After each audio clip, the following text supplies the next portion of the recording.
कि वे परिवारवाद ना चलतो और पति पत्नी भी ना चलतो। बहुत शर्मनाक बात है।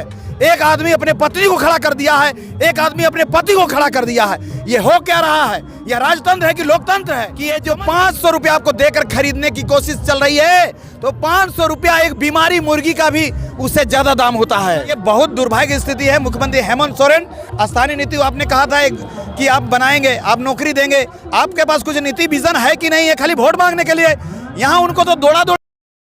सुदेश महतो झारखंड विरोधी है, ओबीसी विरोधी है, उन्होंने आरक्षण खत्म किया है, बाहरी भाषा को यहाँ श्रेय दिया है।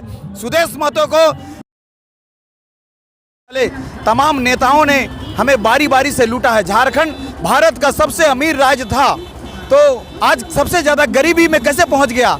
इसलिए 22 साल में एक नियोजन नीति नहीं बन पाया है, एक स्थानीय नीति नहीं बन पाया है। सुदेश महतो जी अभी जीतेंगे और विदेश चले जाएंगे, और अभी चूल्हा प्रमुख का कर करके करप्शन बढ़ा रहे हैं। हर चूल्हे में पैसा करोड़ों का पहुंचाने का उनका षड्यंत्र चला जा रहा है। आजसू पार्टी और बीजेपी को यहाँ चांस मिला था, लगभग 18 साल तक शासन किया, तो उन्होंने स्थानीय नीति क्यों नहीं बनाया? नियोजन नीति क्यों नहीं बनाया? 5 लाख सीट खाली क्यों है? भारत सबसे अमीर राज्य गरीब क्यों है? जो है मुर्गा दारू का जो राजनीति, आपका वोट को जो खरीदना चाहेगा 500 रुपया में, 100 रुपया में, 200 रुपया में, और ये जो है ना आजसू को ना कांग्रेस को, ये सबको हटा करके एक नया विकल्प तैयार करना पड़ेगा। जोहार, नमस्कार, मैं सुरेंद्र कुमार, आप देख रहे हैं खतियानी खबर। अभी हम चित्रपुर में आए हुए हैं और अभी हमारे साथ जो शख्स हैं ये रामगढ़ उपचुनाव से प्रत्याशी हैं, और अभी उपचुनाव की जो सरगर्मी है वो काफ़ी तेज हो गई है। तो आइए इनसे बात करते हैं। सबसे पहले आपका स्वागत और जोहार हमारे चैनल। आपका भी जोहार, आपके दर्शकों को आदाब और जोहार करते हुए मैं ये कहना चाहता हूँ कि झारखंड का ये जो दशा है, बहुत ही बुरी स्थिति में पहुँचाने वाले तमाम नेताओं ने हमें बारी बारी से लूटा है। झारखंड भारत का सबसे अमीर राज्य था, तो आज सबसे ज़्यादा गरीबी में कैसे पहुँच गया? सबसे ज़्यादा भ्रष्टाचार, सबसे ज़्यादा कुपोषण, सबसे ज़्यादा बेरोजगारी, सबसे ज़्यादा यहीं से पलायन हो रहा है। और यहाँ के बच्चों में कुपोषण है, यहाँ के महिलाओं में एनीमिया की प्रॉब्लम है, उन लोगों का खून में कमी है। तो ये परेशानी क्यों है? क्या शिक्षा का, चिकित्सा का इतनी जर्जर स्थिति है? साफ सफाई आप देख सकते हैं कि चारों तरफ कचरा भरा पड़ा है। पूरा ये चित्रपुर का मार्केट नहीं, पूरा रामगढ़ में जिधर देख रहे हैं, हम लोग कल गोला में एक कार्यक्रम किए और वहाँ पर रोड में झाड़ू लगाना पड़ा क्योंकि इतना ज़्यादा कचरा पसरा पड़ा है यहाँ पर। तो इसलिए ये जो है कचरा जो है सिर्फ सड़क पर नहीं है, सदन पर भी कचरा है। नेताओं ने कचरा कर रखा है, कोई भी शिक्षित उम्मीदवार नहीं जीतता है। इसलिए 22 साल में एक नियोजन नीति नहीं बन पाया है, एक स्थानीय नीति नहीं बन पाया है, एक नौकरी के लिए जो वैकेंसी नहीं आ पाया है 2007 के बाद से अभी तक, यानी 2017 से अभी करीब 6 साल हो गया। बिल्कुल, आप एक ऐसा उम्मीदवार है कि आपका भी वीडियो सोशल मीडिया में देख रहे हैं, कभी कीचड़ में जाकर वीडियो करें, कभी आप खुद झाड़ू बना रहे हैं, अभी चौक में आकर आवाज क्या? बिल्कुल, मैं आवाज उठाना चाहता हूं और मैं तो कहता हूं कि हर नेताओं से ये सवाल करना चाहिए कि आपको वोट क्यों दें। मतलब बस हम लोगों को इतना बताना चाहता हूं कि आपको वोट क्यों दें। यदि वोट मांगने कोई आता है, जैसे बीजेपी, कांग्रेस, अभी आजसू बार अभी बहुत कोशिश कर रहे हैं, सुदेश महतो अभी यहाँ कैंपेन कर रहे हैं, यहाँ मुख्यमंत्री कैंपेन आज करने आए हुए हैं, तो उन लोगों से सवाल करिए कि जीतने के बाद आप विदेश चले जाते हैं। सुदेश महतो जी अभी जीतेंगे और विदेश चले जाएंगे, और अभी चूल्हा प्रमुख का कर करके करप्शन बढ़ा रहे हैं। हर चूल्हे में पैसा करोड़ों का पहुंचाने का उनका षड्यंत्र चला जा रहा है। अभी बताइए, आपके कैंडिडेट में आपको तो चांस मिला था 18 साल तक, आजसू पार्टी और बीजेपी को यहाँ चांस मिला था, लगभग 18 साल तक शासन किया, तो उन्होंने स्थानीय नीति क्यों नहीं बनाया? नियोजन नीति क्यों नहीं बनाया? 5 लाख सीट खाली क्यों है? भारत सबसे अमीर राज्य गरीब क्यों है? तो सवाल करिए। और अभी जो मुख्यमंत्री हेमंत सोरेन है, इनसे भी सवाल बनता है कि आपने 5 लाख लोगों को, युवा को नौकरी देने का। तो यही सारे सवाल लेकर मैं आया हूँ, और मेरा जो है एक मिशन है कि ये बदलाव, नया युग का शुरुआत होना चाहिए, ये परिवारवाद नहीं चलना चाहिए। और यहाँ के लोगों का जो आवाज़ है, बार हमें यही सुनने को मिलता है कि अब एक आवाज़ गूंजने लगा है कि पति पत्नी ना चलतो। जैसे कि बाहरी भाषा तो झारखंड में ना चलतो, ये तय भाई गलो। पिछले 1 साल से आप देख रहे होंगे कि बाहरी भाषा ना चलतो, तो बाहरी नेता भी ना चलतो। एखन कांग्रेस में और आजसू में, बीजेपी में बाहरी नेता के बुरा भरमार हो रामगढ़ में कैंप लगा दिलथुन, तो ई ना चलतो। और हम कहना चाहिए कि वे परिवारवाद नहीं चलतो और पति पत्नी भी नहीं चलतो। बहुत शर्मनाक बात है। एक आदमी अपने पत्नी को खड़ा कर दिया है, एक आदमी अपने पति को खड़ा कर दिया है। ये हो क्या रहा है? यह राजतंत्र है कि लोकतंत्र है? समझ में नहीं आ रहा है। परिवारवाद कर दिया है। बिल्कुल, यहाँ राजतंत्र कायम हो रहा है। इसलिए लोकतंत्र को जिताने के लिए मैं आया हूँ। मैं जनता को बताने आया हूँ कि आप ऐसे योग्य उम्मीदवार को चुनिए जो आपके लिए नीति बना सकता है। एक मैट्रिक पास भी नहीं है सही से, वो आपके लिए नीति नहीं बना सकता है। और एक बोल भी नहीं सकती, वो विधानसभा में आपका आवाज कैसे गूंजेगा?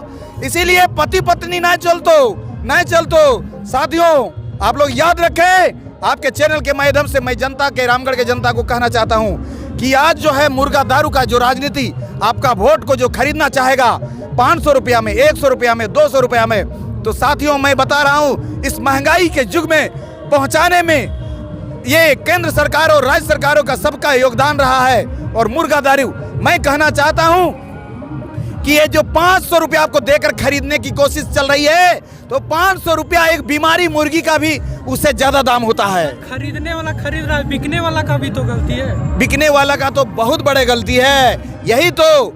और ये लेकिन रामगढ़ की जनता है, इस बार नहीं बिकेगी, हमें भरोसा है। क्योंकि ये एक आदमी को, शिक्षित आदमी को जिताना है और युवा कर्मठ जो आपके लिए काम कर सकता है, उसके लिए विजन है उसके पास।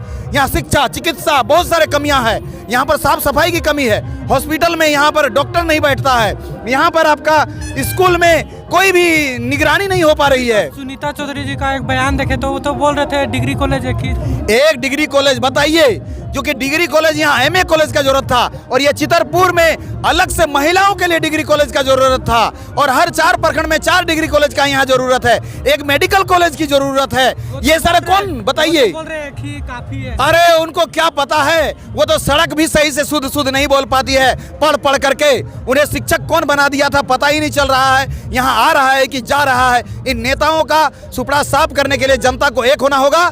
और ये जो है ना आजसू को, ना कांग्रेस को, ये सबको हटा करके एक नया विकल्प तैयार करना पड़ेगा। और ये जो हमारा ये मिशन है, इस पर हम लोग आगे बढ़ रहे हैं। क्या लगता है इस बार रामगढ़ में एक शिक्षित उम्मीदवार होगा?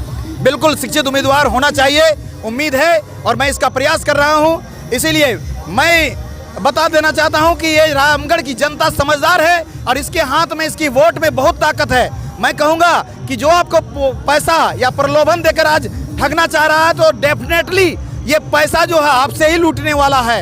आपको हाथ जोड़ रहा है, आपको जिंदगी भर हाथ जोड़ाने वाला है, आपके बच्चों का जिंदगी बर्बाद करने वाला है। इसलिए साथियों, अच्छे उम्मीदवार को बहुत जरूरी है।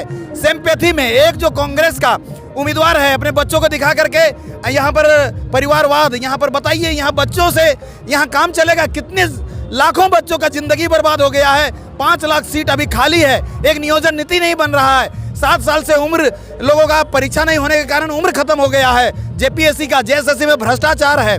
तो पूरे झारखंड के बच्चों का उम्र और जिंदगी बर्बाद हो रहा है, और एक बच्चों का दिखा के वो सिंपैथी वोट लेना चाहती है। बिल्कुल ये होने नहीं देना है। सिंपैथी से राज्य नहीं चलेगा, सिंपैथी से विधानसभा नहीं चलेगा। स्थानीय नीति यदि अयोग्य लोग पहुंचेंगे तो वो फिर रद्द हो जाएगा। और ये जो बजरंग जी हैं, अभी जो यहाँ कैंडिडेट है कांग्रेस का, वो उनको बहुत ज्यादा केस है, इनको जिता भी देगा तो फिर वो चुनाव हो जाएगा। कुछ दिन बाद इनका फंस जाएंगे, तो आय से ज्यादा संपत्ति का भी केस भी हो गया है। तो मैं बहुत बारीकी से मैं जनता को कहूँगा कि आप लोग बहुत समझदार हैं। रामगढ़ का हो या गोला चितरपुर का हो जनता, या रामगढ़ दुलमी प्रखंड के, तो आप लोग बहुत भोले भाले हैं।